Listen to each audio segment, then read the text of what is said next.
Hey guys, welcome back. ഈ football 26-ൽ കൊണാമി ആദ്യമായിട്ട് introduce ചെയ്തേക്കുന്ന പാക്ക് എന്ന് പറയുന്നത് സാക്ഷാൽ എട്ടുടെ പാക്ക് തന്നെയാണ്. പക്ഷേങ്കിൽ ഈ വർഷത്തെ എട്ടുടെ കാർഡിന് ഒരു പ്രത്യേകതയുണ്ട്. നമ്മൾ എല്ലാ വർഷവും ഗോൾ പോച്ചർ ആയിട്ടുള്ള CF പൊസിഷനിൽ കളിക്കുന്ന എട്ടുടെ കാർഡാണ് കണ്ടിട്ടുള്ളത്. എന്നാൽ കൊണാമി ഈ ഒരു വർഷം ആദ്യം തന്നെ കൊണ്ടുവന്നേക്കുന്നത് ഒരു ഹോൾ പ്ലെയർ ആയിട്ടുള്ള എട്ടുടെ കാർഡാണ്.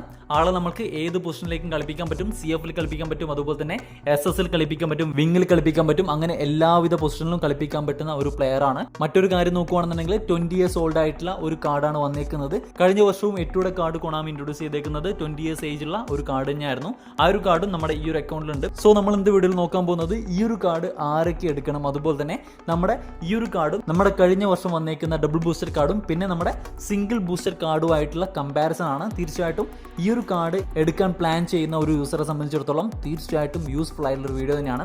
സോ ആദ്യം തന്നെ ഈ ഒരു കാർഡിനെ കുറിച്ചുള്ള എൻ്റെ ഒരു ഓവറോൾ ഒപ്പീനിയൻ പറയുകയാണെന്നുണ്ടെങ്കിൽ ഗെയിമിൽ തന്നെ ടോപ്പ് ആയിട്ടുള്ള ഒഫൻസീവ് ആയിട്ടുള്ള ഒരു ഹോൾ പ്ലെയർ എന്ന് പറയുന്നത് ഈ ഒരു കാർഡ് തന്നെയാണ്. നമുക്ക് ഇത്രയും ഒഫൻസീവ് അവയർനെസ്സും അതുപോലെ തന്നെ ഡ്രിബിളിംഗ് ക്വാളിറ്റിയും ഫിനിഷിംഗ് ക്വാളിറ്റിയൊക്കെ വരുന്ന മറ്റൊരു ഹോൾ പ്ലെയർ കാർഡ് ഗെയിമിൽ ഇല്ല എന്ന് തന്നെ പറയാം. അതുപോലെ പേസിന്റെ കാര്യം നോക്കിക്കഴിഞ്ഞാലും ഔട്ട്സ്റ്റാൻഡിങ്ങിനെയാണ്. ആൾക്ക് 99 സ്പീഡും ആക്സലേഷൻ എന്ന് പറയുന്നത് 100 വരുന്നുണ്ട്.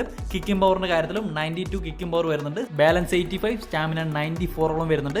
ഇത് ഞാൻ കസ്റ്റം ചെയ്തേക്കുന്ന പ്രൊഗ്രഷനാണ്. അല്ലാത്ത പക്ഷം 100 മേലെ സ്പീഡും കാര്യങ്ങളൊക്കെ പോകുന്ന ഒരു കാർഡ് തന്നെയാണ്. ഞാൻ ജസ്റ്റ് ഒന്ന് പ്രൊഗ്രഷൻ കൂടി ഇവിടെ കാണിച്ചു തരാം. ഈ രീതിയിലാണ് ഞാൻ കസ്റ്റം ചെയ്തേക്കുന്നത്. സോ ഫസ്റ്റ് ഇംപ്രഷനിൽ തീർച്ചയായിട്ടും ഞാൻ എക്സൈറ്റഡ് തന്നെയാണ്. അത്രയും നല്ല പെർഫോമൻസും കാര്യങ്ങളൊക്കെ ഗെയിമിൽ തരുന്നുണ്ട്. പക്ഷേങ്കിൽ കഴിഞ്ഞ ഇയറിലെ ഈ ഒരു കാർഡുമായിട്ട് എന്ത് ഡിഫറൻസ് ആണ് നമ്മുടെ ഈ ഒരു കാർഡിന് വരുന്നതെന്ന് ചോദിച്ചു കഴിഞ്ഞാൽ നമ്മൾക്ക് ഒരു കാരണവശാലും കമ്പയർ ചെയ്യാൻ പോലും പറ്റാത്ത രണ്ട് കാർഡുകളാണ് ഇവ എന്നുള്ളതാണ് യാഥാർത്ഥ്യം. കാരണം ഈ ഒരു കാർഡ് എന്ന് പറയുന്നത് ഗോൾ പോച്ചറാണ്. CF പൊസിഷനിൽ കളിപ്പിക്കുന്ന ഒരു സ്ട്രൈക്കറാണ് ഈ ഒരു കാർഡ് എന്ന് പറയുന്നത്. എന്നാൽ നമ്മുടെ എട്ടുടെ ബ്രാൻഡ് ന്യൂ ഈ ഒരു കാർഡ് എന്ന് പറയുന്നത് നമ്മുടെ വിങ്ങിലും അതുപോലെ തന്നെ SSലൊക്കെ കളിപ്പിക്കാൻ പറ്റുന്ന ഒരു ഹോൾ പ്ലെയർ പ്ലേയിങ് സ്റ്റൈലും കാര്യങ്ങളൊക്കെ വരുന്ന ഒരു കാർഡാണ്. അതുകൊണ്ട് തന്നെ പ്ലേയിങ് സ്റ്റൈൽ ഡിഫറെന്റ് ആണ്, അതുപോലെ തന്നെ പൊസിഷൻ ഡിഫറെന്റ് ആണ്, ആൾ ചെയ്യുന്ന കാര്യങ്ങൾ ഡിഫറെന്റ് ആണ്. അങ്ങനെ ഒരുപാട് ഡിഫറൻസും കാര്യങ്ങളൊക്കെ ഈ രണ്ട് കാർഡുകൾ തമ്മിലുണ്ട്. എന്നാൽ ഈ ഒരു ഡബിൾ ബൂസ്റ്റർ കാർഡും അതുപോലെ തന്നെ സിംഗിൾ ബൂസ്റ്റർ കാർഡും തമ്മിലുള്ള വ്യത്യാസം നോക്കിക്കഴിഞ്ഞാൽ ഈ രണ്ട് കാർഡും കളിപ്പിച്ച ഒരാളെന്ന നിലയിൽ എനിക്ക് പറയാൻ സാധിക്കും ഈ രണ്ട് കാർഡുകൾ തമ്മിലും വലിയ രീതിയിലുള്ള ഡിഫറൻസും കാര്യങ്ങളൊന്നും എനിക്ക് ഫീൽ ചെയ്തില്ല. പക്ഷെങ്കിൽ ഈ ഒരു കാർഡിന് ഫിനോമിനൽ ഫിനിഷിംഗ് എന്ന് പറയുന്ന ഈ ഒരു സ്പെഷ്യൽ സ്കില്ലിന്റെ ആനുകൂല്യം തീർച്ചയായിട്ടും ഗെയിമിൽ ഉണ്ട് എന്നുള്ളത് തന്നെയാണ്. മറ്റുള്ള കാര്യങ്ങൾ നോക്കിക്കഴിഞ്ഞാൽ ഏറെക്കുറെ സെയിം തന്നെയാണ്. അത് സ്പീഡാണെങ്കിലും ഫിനിഷിംഗ് ആണെങ്കിലും എല്ലാ കാര്യത്തിലും സെയിം ആയിട്ടുള്ള പെർഫോമൻസും കാര്യങ്ങളൊക്കെയാണ് ഗെയിമിൽ തന്നേക്കുന്നത്. പക്ഷെങ്കിൽ ഡബിൾ ബൂസ്റ്ററിന്റെയും അതുപോലെ തന്നെ ഈ ഒരു ഫിനോമിനൽ ഫിനിഷിംഗ് എന്ന് പറയുന്ന ഈ ഒരു സ്കില്ലിന്റെയും ആനുകൂല്യം തീർച്ചയായിട്ടും ഈ ഒരു കാർഡിനുണ്ട്. അതുകൊണ്ട് തന്നെ നേരിയൊരു അനുപാതത്തിൽ സിംഗിൾ ബൂസ്റ്റർ കാർഡും ഡബിൾ ബൂസ്റ്റർ കാർഡും കമ്പയർ ചെയ്യുന്ന ടൈമിൽ ഈ ഒരു കാർഡ് മുന്നിലായിട്ട് നിൽക്കുന്നതായിട്ട് ഒബ്വിയസ്ലി നമുക്ക് കാണാൻ സാധിക്കും. ഈ പറഞ്ഞ രണ്ട് കാർഡുകളുമായിട്ട് ഈ ഒരു കാർഡ് വേണമെന്നുണ്ടെങ്കിൽ നമുക്ക് കമ്പയർ ചെയ്യാം. അങ്ങനെ കമ്പയർ ചെയ്യുകയാണെന്നുണ്ടെങ്കിൽ തീർച്ചയായിട്ടും എനിക്ക് പറയാൻ സാധിക്കും വളരെ ഡിഫറൻ്റ് ആയിട്ടുള്ള ഒരു എട്ടുവിനെയാണ് നമുക്ക് ഈ ഒരു കാർഡ് വെച്ചിട്ട് കളിപ്പിക്കാൻ സാധിക്കുക. നിങ്ങൾ കഴിഞ്ഞ രണ്ട് എട്ടുയുടെ കാർഡും കളിപ്പിച്ചിട്ട് നല്ല കംഫർട്ട് ആണെന്നുണ്ടെങ്കിൽ നിങ്ങൾക്ക് ഒരു ഫണ്ണിന് വേണ്ടിയിട്ട് എട്ടുവിന് നമുക്ക് ഒരു ഹോൾ പ്ലെയർ ആയിട്ട് നമ്മുടെ പിച്ചിലേക്ക് ഇറക്കി കഴിഞ്ഞാൽ എങ്ങനെയാണ് ഈ ഒരു മനുഷ്യൻ കളിക്കുക എന്നുള്ള കാര്യങ്ങൾ എക്സൈറ്റഡ് ആയിട്ട് നോക്കിക്കാണാൻ വേണ്ടിയിട്ട് നിങ്ങൾ ആഗ്രഹിക്കുന്നുണ്ടെങ്കിൽ തീർച്ചയായിട്ടും ഈ ഒരു കാർഡ് എടുക്കുക. അത്രയും ഫണ്ണായിട്ട് കളിപ്പിക്കാൻ പറ്റുന്ന ഒരു കാർഡാണ് ഈ ഒരു കാർഡ് എന്ന് പറയുന്നത്. ഈ ഒരു കാർഡിന്റെ ഒരു പ്രത്യേകത നോക്കിക്കഴിഞ്ഞാൽ ഈ ഒരു കാർഡിന് ഒരു ഹോൾ പ്ലെയർ എങ്ങനെ കളിക്കുമോ ആ ഒരു ക്വാളിറ്റിയും കാര്യങ്ങളൊക്കെ ഗെയിമിൽ വരുന്നുണ്ട്. എന്നാൽ ഇത് സാക്ഷാൽ സാമുൽ എട്ടു ആയതുകൊണ്ട് തന്നെ പുള്ളിയുടെ ആ ഒരു ഒഫൻസീവ് റണ്ണും അതുപോലെ തന്നെ അഗ്രഷനും കാര്യങ്ങളൊക്കെ ഈ ഒരു കാർഡിൽ കാണാൻ സാധിക്കും. ആ ഒരു കാര്യം തീർച്ചയായിട്ടും ഒരു ഹോൾ പ്ലെയറെ സംബന്ധിച്ചിടത്തോളം അഡീഷണൽ ബെനിഫിറ്റ് തന്നെയാണ്. തീർച്ചയായിട്ടും ആ ഒരു കാര്യങ്ങൾ ഗെയിമിൽ എനിക്ക് ഫീൽ ചെയ്യാൻ സാധിച്ചിട്ടുണ്ടെന്നുള്ളതാണ്. കൂടെ ഈ ഒരു കാർഡിന് സ്പെഷ്യൽ സ്കിൽ ആയിട്ടുള്ള നമ്മുടെ ആക്സലേഷൻ ബെസ്റ്റും അതുപോലെ നമ്മുടെ ഫിനോമിനൽ ഫിനിഷിംഗ് എന്ന് പറയുന്ന സ്കില്ല് കൂടി വരുന്നുണ്ട്. ഇതുകൂടി ആകുന്ന ടൈമിൽ ഈ ഒരു കാർഡ് മറ്റുള്ള ഹോൾ പ്ലെയർ കാർഡിനെ സംബന്ധിച്ചിടത്തോളം യുണീക്ക് ആവുകയാണ്. ആള് വേണ്ട ടൈമിൽ നല്ല രീതിയിൽ റണ്ണും കാര്യങ്ങളൊക്കെ നമ്മുടെ പോസ്റ്റിലേക്ക് എടുക്കുന്നുണ്ട്. ചില സിറ്റുവേഷനിൽ നമ്മുടെ ഗോൾ പോസ്റ്റ് എത്തുന്നതിനേക്കാൾ മുന്നേ നമ്മുടെ ഈ ഒരു കാർഡ് മുന്നിലേക്ക് എത്തുന്നുണ്ട് എന്നുള്ളതാണ്. അതോടൊപ്പം തന്നെ ചില ഘട്ടങ്ങളിൽ ബാക്കിലോട്ടേക്ക് വലിഞ്ഞ് സ്പേസും കാര്യങ്ങളൊക്കെ ക്രിയേറ്റ് ചെയ്ത് അവിടുന്ന് ഒരു ബാക്ക് പാസും കാര്യങ്ങളൊക്കെ വരുന്ന ടൈമിൽ ഫസ്റ്റ് ടൈം ഷോട്ടിൽ തന്നെ ഗോൾ സ്കോർ ചെയ്യാനൊക്കെ ഈ ഒരു കാർഡിന് സാധിക്കുന്നുണ്ട് എന്നുള്ളതാണ്.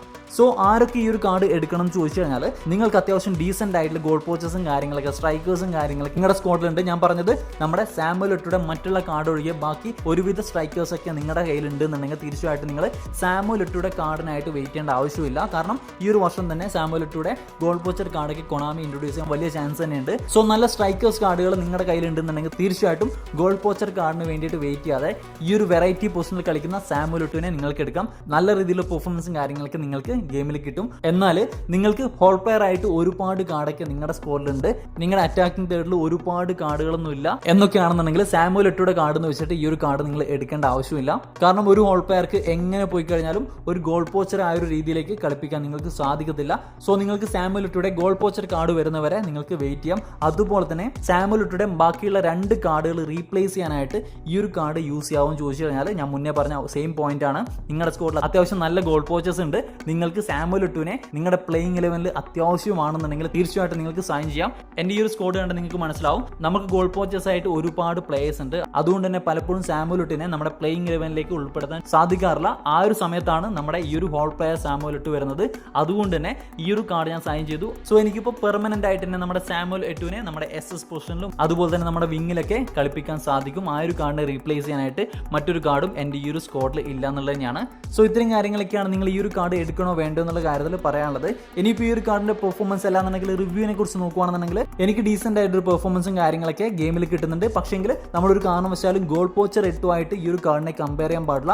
ആൾക്കൊരു ഹോൾ പ്ലെയറിന്റെ ഒരു ക്വാളിറ്റിയും കാര്യങ്ങളൊക്കെയാണ് ഗെയിമിൽ വരുന്നത്.